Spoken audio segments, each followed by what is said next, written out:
बैठक में easy chair पर अधलेटी अमृता कौर टीवी पर ई स्टैंडर्ड्स देख रही थी कि उसे फाटक खुलने की आवाज़ सुनाई दी।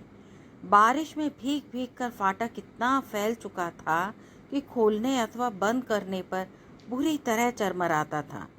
टीवी पर नज़र गड़ाए अमृता सोच रही थी कि कूड़ा उठाने वाले तो बुधवार के दिन आते हैं, आज तो वीरवार है। उसके जुड़वां बेटे लाली और पाली भी कल दोपहर तक ही लौटेंगे। आज सुबह सुबह वे एक दोस्त की एक स्टैग पार्टी के लिए पेरिस गए थे। शायद उसकी पड़ोसन डोरोथी हर रोज़ की तरह कुछ मांगने आई हो, पर वो बिना फ़ोन किए कभी नहीं आती। एकाएक उसके मन में संशय उठा और किसी बुरी आशंका से उसका दिल दहल उठा। खिड़की के बाहर झांका तो देखा कार ड्राइववे में नहीं थी। कहीं भी बाहर जाने से पहले लाली पाली अपनी दूसरी कार ड्राइववे में पार्क कर देते हैं ताकि लोगों को भ्रम रहे कि वे घर में ही हैं।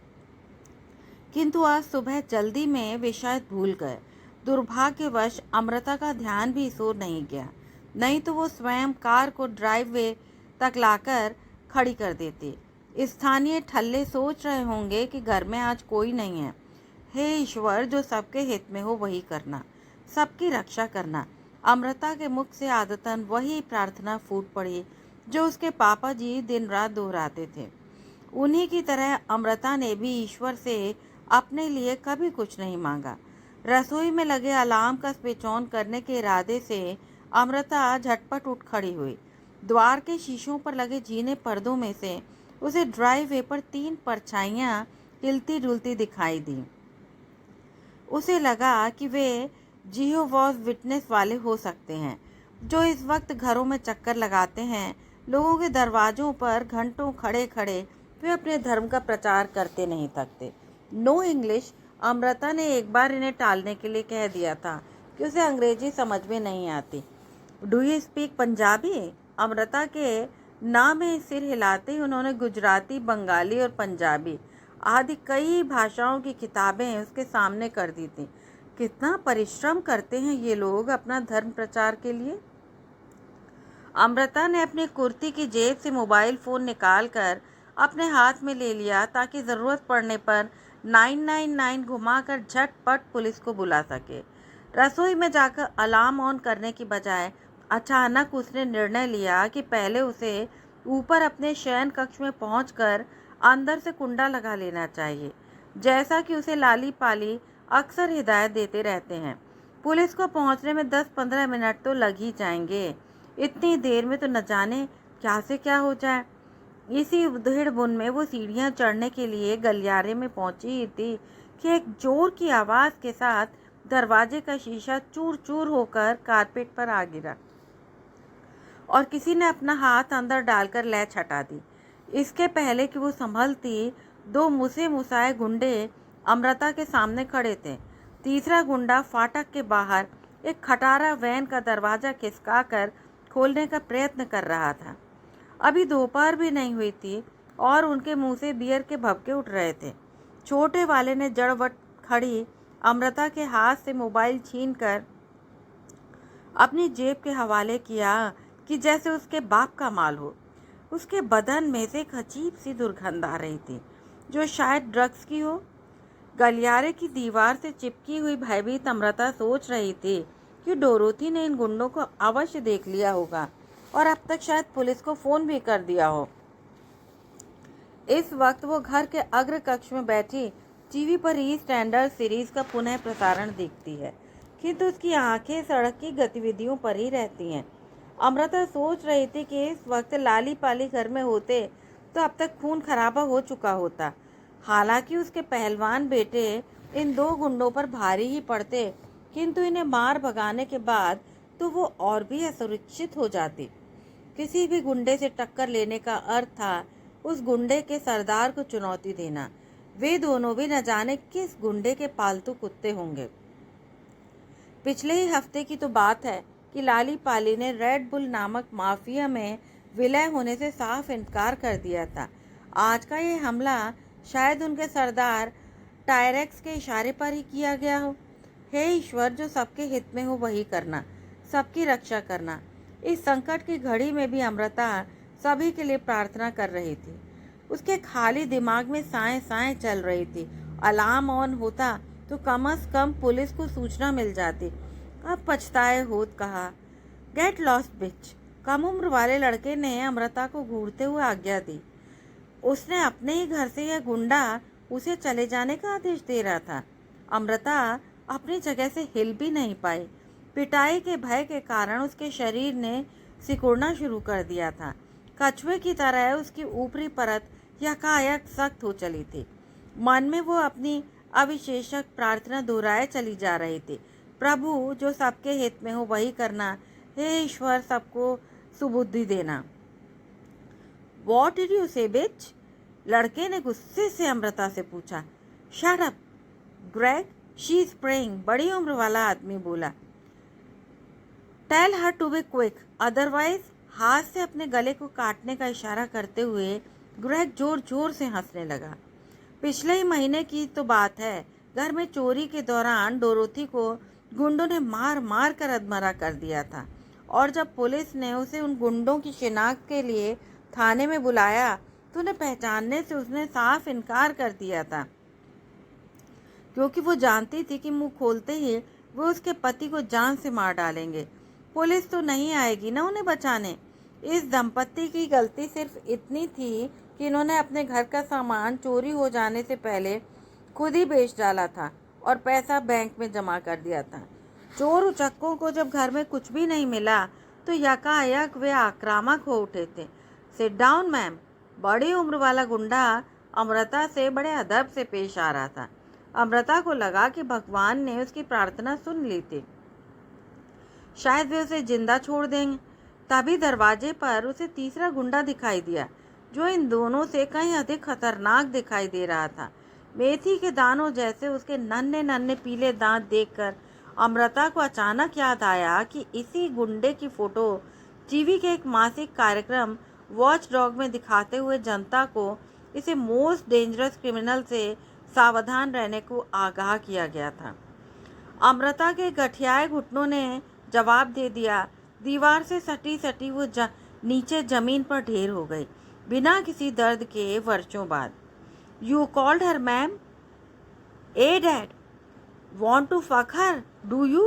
बाईं आंख दबाते हुए ग्रेग ने, जो अमृता के घर का अमूल्य सामान तीसरे गुंडे को पकड़ा रहा था, रुककर अपने पिता से पूछा। Shut up Greg. पिता ने गुर्रा कर ग्रेग को तो चुप करा दिया, किंतु इस बार उसने अमृता पर एक अजीब सी दृष्टि डाली कि जैसे बेटे के सुझाव पर वो गौर कर रहा हो। अमृता को लगा कि घर के साथ साथ आज शायद उसकी इज्जत भी लूट ली जाएगी। 70-80 साल की बूढ़ी औरतों के साथ बलात्कार होना अब कोई नई बात नहीं थी, और वो तो अभी 60 की ही है। एक आकर्षक और कसरती महिला। दूसरों के किस्से सुन सुनकर वो सोचा करती थी कि ऐसी स्थिति में वे ये कर सकते थे, वो कर सकते थे, किंतु जब अपने सिर पर पड़े तो उसके दिमाग ने काम करना ही बंद कर दिया। ले देकर उसे बस लाली पाली याद आ रहे थे। काश कि वे इस वक्त घर पर होते। नहीं, अच्छा ही है वे घर पर नहीं है। यदि वे अपनी माँ के बारे में ग्रेग की गंदी गाली सुन लेते तो वे उन्हें जान से मार डालते और फिर उम्र कैद काटते। हे ईश्वर, जो सबके हित में हो वही करना, सबकी रक्षा करना। उसे खुद को सुरक्षा की आवश्यकता थी, पर वो सबके लिए दुआ मांग रही थी, जिनमें ये गुंडे भी शामिल थे, जो उसके घर का कीमती सामान वैन में कूड़े की तरह डाल रहे थे। किसी तरह अमृता बाहर निकल पाए तो शायद बच जाए। पड़ोसियों के सामने शायद वे उसकी मिट्टी पलीद न करें। क्या करेंगे वे उसके साथ? इस वक्त तो वे उसका सामान ही उठा पटक में लगे थे। ईश्वर की कृपा से घर में काफ़ी सामान था, जो उसके लाली पाली जैसे दो पहलवान बेटों के डर से अब तक बचा रहा था। नहीं तो ब्रैडफोर्ड जैसे बदनाम शहर में कौन था जो चोरी डाके से बचा हो। बलात्कार तो आम बात हो गई थी। बच्चों तक को नहीं छोड़ते ये जालिम, और बूढ़ों के तो जैसे दुश्मन थे ये गुंडे। लूटने के बाद उन्हें मार मार कर उनका भुर्ता बना डालते थे। वे बेकार में क्यों जिंदा थे? Give me the keys to yourself ma'am. Greg का पिता अमृता के सामने अपना हाथ बढ़ाए खड़ा था। अमृता ने अपनी जगह से उठने जैसा कोई प्रयत्न नहीं किया। उसे कोई भी युक्ति सुझाई नहीं दे रही थी। एक गुड्रा होता तो वो आसानी से निपट लेती। लाली पाली ने उसे कई हथकंडे सिखा रखे थे। उसने बंदूक चलाने की ट्रेनिंग भी ले रखी थी, किंतु रिवॉल्वर तो सोफे में छिपी है। तभी ग्रेग के पिता ने अमृता के दोनों हाथ खींचते हुए उसे एक झटके में खड़ा कर दिया। पुलिस का साफ निर्देश था कि ऐसी स्थिति में जनता को धन संपत्ति स्वयं गुंडों के हवाले कर देनी चाहिए। जान है तो जहान है। किंतु अमृता ने सोचा कि इस गुंडे को शयन कक्ष में ले जाने में खतरा था, जहाँ चाबी रखी थी। Keys are with my sons. Amrita ने झूठ बोलने की नाकाम कोशिश की। एकाएक पिता ने आगे आकर ग्रेग ने अमृता का बायां हाथ बड़ी बेदर्दी से मरोड़ दिया। एक कटाक की आवाज के साथ उसका हाथ टूट गया। दर्द के मारे वो जोर जोर से चिल्लाने चीखने लगी, ताकि डोरोथी, जो गुंडों को किसी कारणवश अब तक न देख पाई हो, उसकी चीखें सुन ले और उसके बेटों को फ़ोन कर दे, जो पहुंच तो नहीं पाएंगे, किंतु ब्रैडफोर्ड में उनके भी दोस्त थे जो उसे बचाने भागे भागे आ जाएंगे। Madam, I will break your leg next, Greg बड़े प्यार से बोला। अमृता जानती थी कि वो ऐसा करने में हिचकेगा नहीं, पर वो भी एक सिकनी थी। उसने तय कर लिया कि चाहे जो भी हो, वो इन्हें चाबी नहीं देगी। धन गहनों के अलावा लाली पाली के सीक्रेट डॉक्यूमेंट्स भी तो थे उस तिजोरी में। कहीं उसके बेटे मुश्किल में न पड़ जाए। Break her leg dad. सीढ़ियों पर खड़े ग्रेग ने कीसे निपोड़ते हुए पिता को सलाह दी। दांतों को जोर से बीचे अमृता ने अपनी हिम्मत और ताकत इकट्ठी करनी शुरू कर दी। लेट अस फक हर फर्स्ट। दरवाजे पर खड़े तीसरे गुंडे की लार टपक रही थी। Get out and stay in the van. Pete. पिता के लताड़ने पर पीट बुड़बुड़ाता हुआ वैन में जा बैठा। So madam, what would you prefer, get your leg broken or? Greg ने अमृता की ओर बढ़ते हुए पूछा। Damn you rascals, despicable human beings, you can break every part of my body but. Amrita ने अभी अपनी बात पूरी भी नहीं की थी कि ग्रेग ने एक जोरदार थप्पड़ खींचकर उसके गाल पर रसीद कर दिया। अमृता का मुंह खून से भर गया। एक दांत टूटकर उसके हलक में अटक गया और वो बुरी तरह से खांसने लगी और फिर बेहोश हो जाने का नाटक करते हुए कालीन पर गिर पड़ी। She is a tough cookie dad. Amrita की हिम्मत की दाद देता हुआ ग्रेग बोला। You are right Greg, she won't speak, go check her bedroom, I will look in the kitchen. कहते हुए वे दोनों वहाँ से चल दिए। अमृता को विश्वास था कि घर छोड़ने से पहले वे उसे अवश्य मार डालेंगे। लाली पाली की माँ को जिंदा छोड़ देना उनके लिए एक बड़ा खतरा सिद्ध हो सकता था। अपने दाएं हाथ के सहारे घिसटती हुई अमृता किसी तरह सोफे तक पहुंच गई। उसकी गुप्त दराज से लाली की रिवॉल्वर रखी थी। रसोई और शयन कक्ष से आती हुई धरा पटक की आवाजें बाप बेटे की निराशा का प्रतीक थीं। कैश के अलावा उन्हें चाहिए थे लैपटॉप्स, मोबाइल फोन्स और टैबलेट्स इत्यादि, जो लाली पाली हमेशा अपने साथ में ले जाते थे। भगवान जो करता है अच्छा करता है। रिवॉल्वर को अपने दाएं हाथ में साधते हुए अमृता सोच रही थी कि यदि ग्रेग उसका दायां हाथ तोड़ देता तो बाएं हाथ से वो रिवॉल्वर न संभाल पाती। दोनों को न सही, पर एक को तो खात्मा कर ही सकती थी।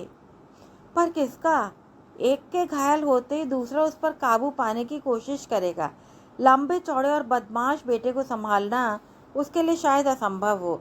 अपने लंबे अपराध काल में यह कमबख्त न जाने किस किस को कितना दुख दे। जरा भी तो दया नहीं थी उसमें। किंतु पिता को आसानी से पछाड़ा जा सकता था, क्योंकि वो बूढ़ा और कमज़ोर था। ग्रेग का पिता लौटा तो अमृता रिवॉल्वर ताने तैयार बैठी थी। चूक की कोई गुंजाइश नहीं थी। Look lady, there is no need for, कहते हुए पिता ने अपने हाथ समर्पण के लिए ऊपर उठा दिए। किंतु चौकन्ना हुआ वो अब भी अमृता की ओर कदम बढ़ा रहा था। तभी ग्रेग सीढ़ियों पर प्रकट हुआ। Stay where you are, one more step and I shoot you fucking bitch, you can't shoot, give me the revolver. चुनौती देता हुआ ग्रेग अपने हाथ पसारे अमृता की ओर बढ़ा। You stay out of it Greg. पिता ने अमृता का निश्चय भांप लिया था। No Greg, she means it. किंतु ग्रेग ने पिता की नहीं मानी। सबकी रक्षा करना भगवान, जो सबके हित में हो, कहते हुए अमृता ने गोली दाग दी। ग्रेग धम्म से कालीन पर गिर पड़ा। उसकी छाती से फूटता खून का फवारा पिता को भिगो गया। अमृता पर भी कुछ छींटे आ गिरे। डैड, द बिच शॉट मी। अचंभित ग्रेग की आंखें अमृता को देखती हुई पिता पर जा टिकी। कीप ब्रीदिंग सन। स्तंभित सा पिता ग्रेग को झिंझोड़ रहा था। अमृता ने सोचा था कि क्रोध में भरकर पिता उसका गला दबा देगा, किंतु लगता था कि उसकी सारी शक्ति ग्रेग में समाहित थी। इस वक्त उसे इस बात की भी चिंता नहीं थी कि अमृता कहीं इस पर गोली न चला दे। Oh my God, open your eyes son. निचुड़ा और पिचका हुआ पिता बेटे को सीने से लगाए विलाप कर रहा था। ग्रेग की सांस उखड़ रही थी। बौखलाया हुआ पिता उसे गोद में उठाए बाहर की ओर भागा। गोली की आवाज़ सुनकर भागने की तैयारी में पीट भी वैन का इंजन चालू कर चुका था। बाप बेटे को खून में लिथड़ा देख पीट ने एक्सीलेटर पर अपना पांव जोर से दबाया और बिना उन्हें लिए भाग लिया। इस खून खराबे में फंसकर पकड़ा जाता तो उसे लंबी सजा हो जाती। इस वक्त उसके लिए वैन में भरा कीमती सामान ही काफ़ी था। भौचक से खड़े पिता को इसकी कतई उम्मीद न थी। उसे समझ में नहीं आ रहा था कि अब वो क्या करे। जवान बेटे को कंधे पर लादे 3 मील भागते हुए अस्पताल पहुंचना असंभव था। उसने आशा त्याग दी थी। ग्रेग को जमीन पर लिटाकर वो अपना माथा पीटने लगा। अड़ोसी पड़ोसी घरों से बाहर निकल आए थे। Don't worry Amrita, I have informed the police, they will be here any moment. Dorothy ने चिल्लाकर कहा। और अब्बा, ये मैं की कीता।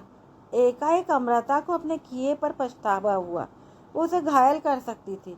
उसे किसी के बेटे के प्राण लेने की क्या ज़रूरत थी। वो तो सदा पूरे विश्व के कल्याण की प्रार्थना करती आई थी। आज उसी ने किसी की जान ले ली। इन गुंडों और उसमें क्या फ़र्क रह गया। हिंसा का जवाब हिंसा से दिया जाएगा तो एक दिन पूरी दुनिया ही लूली लंगड़ी हो जाएगी। पुलिस का अब तक कहीं अता पता नहीं था।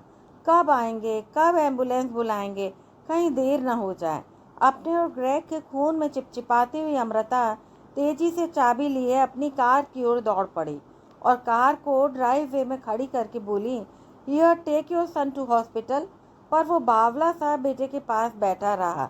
उसमें खड़े होने की भी शक्ति नहीं बची थी।